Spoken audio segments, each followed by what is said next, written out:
আসসালামু আলাইকুম রহমতুল্লাহ বরকাত। আপনারা সবাই কেমন আছেন? আমি ভালো আছি, দোয়া করি আপনারা ভালো থাকেন, সুস্থ থাকেন, নিরাপদে থাকেন। আসলে যারা কন্টেন্ট মনিটাইজেশন টুলস পেয়েছেন, এই কন্টেন্ট মনিটাইজেশন টুলসকে বাঁচিয়ে রাখবেন কিভাবে? আপনারা কন্টেন্ট মনিটাইজেশন টুলসকে বাঁচিয়ে রাখার জন্য কিন্তু আপনাদের কিছু কিছু কিন্তু গাইডলাইন মানতে হবে এবং কিছু কিছু কিন্তু ক্রাইটেরিয়া কিন্তু মানতে হবে। এই জন্য এই ভিডিওটা আপনাদের মাঝে নিয়ে আসলাম। আপনারা যারা কন্টেন্ট মনিটাইজেশন টুলস পেয়েছেন, এই কন্টেন্ট মনিটাইজেশন টুলসকে বাঁচিয়ে রাখবেন কিভাবে, এই জন্য আমি কিন্তু আপনাদের মাঝে এই ভিডিওটা নিয়ে আসলাম। যদি ভিডিওটা ভালো লেগে থাকে তাহলে আপনারা অন্যদের মাঝে ছড়িয়ে দেওয়ার চেষ্টা করবেন এবং ছড়িয়ে দিয়ে আপনারা অন্যদের উপকার চেষ্টা করবেন, সহায়তা করার চেষ্টা করবেন। আমি বলতেছি, আপনারা কন্টেন্ট মনিটাইজেশন টুলস যখন পেয়েছেন এবং পেয়ে খুব খুশি উৎসাহিত হচ্ছেন, তাই সেটাকে বাঁচিয়ে রাখতে হলে আপনাদেরকে প্রথমে স্টোরি দিতে হবে এবং স্টোরি না দিলে কিন্তু আপনারা কিন্তু কন্টেন্ট মনিটাইজেশন টুলস কিন্তু বাঁচিয়ে রাখতে পারবেন না।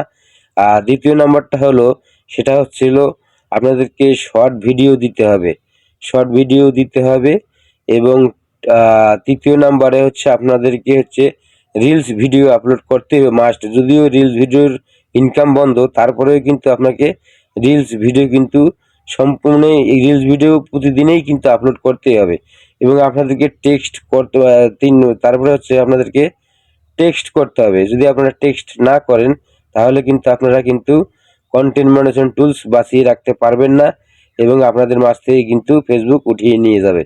এবং আপনাদেরকে প্রায় প্রতিনিয়ত লাইভ করতে হবে, 2 দিন 1 দিন পর পর লাইভ করতে হবে।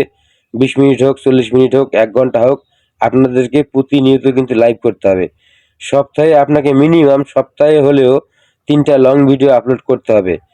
তারপরে হচ্ছে আপনাকে কিন্তু ছবি আপলোড করতে হবে। আপনারা যারা কন্টেন্ট মনিটাইজেশন টুলস পেয়েছেন, এই জিনিসগুলো যদি আপনারা ফলো না করেন তাহলে কিন্তু আপনাদের কন্টেন্ট মনিটাইজেশন টুলস কিন্তু আপনারা বাঁচিয়ে রাখতে পারবেন না। এবং এখানে উৎসাহিত হওয়ার কিছুই নাই।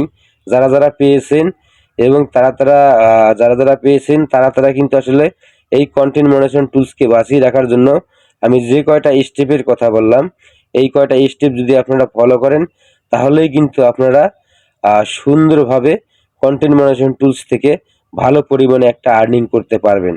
এবং এই কন্টেন্ট মনিটাইজেশন টুলসকে বাঁচিয়ে রাখার জন্য এই 7টা স্টেপ কিন্তু আপনাকে কিন্তু সুন্দরভাবে ফলো করতে হবে। যদি আপনারা ফলো না করতে পারেন, গাইডলাইন না মানতে পারেন এবং কমিউনিটি স্ট্যান্ডার্ড যদি না মানতে পারেন, তাহলে কিন্তু আপনারা কন্টেন্ট মনিটাইজেশন টুলস কিন্তু বাঁচিয়ে রাখতে পারবেন না। তাই আমি বলবো, যারা কন্টেন্ট মনিটাইজেশন টুলসটা পেয়েছেন, আমার এই কথাগুলো যদি মানেন এবং যদি গাইডলাইন মানেন তাহলে কিন্তু শুধুমাত্র কন্টেন্ট মনিটাইজেশন বাঁচিয়ে রাখা সম্ভব। তাছাড়া কিন্তু কন্টেন্ট মনিটাইজেশন টুলস কিন্তু বাঁচিয়ে রাখা সম্ভব না। আমার এই স্টেপগুলো ফলো করবেন, তাহলে কিন্তু আপনারা ভালো পরিমাণে রেভিনিউ সংগ্রহ করতে পারবেন এবং কন্টেন্ট মনিটাইজেশন টুলসকে বাঁচিয়ে রাখতে পারবেন। যাই হোক, আমার এই ভিডিওটা যদি ভালো লেগে থাকে আপনারা ভিডিওটা শেয়ার করে দিবেন, লাইক করবেন, কমেন্টস করবেন। আসসালামু আলাইকুম।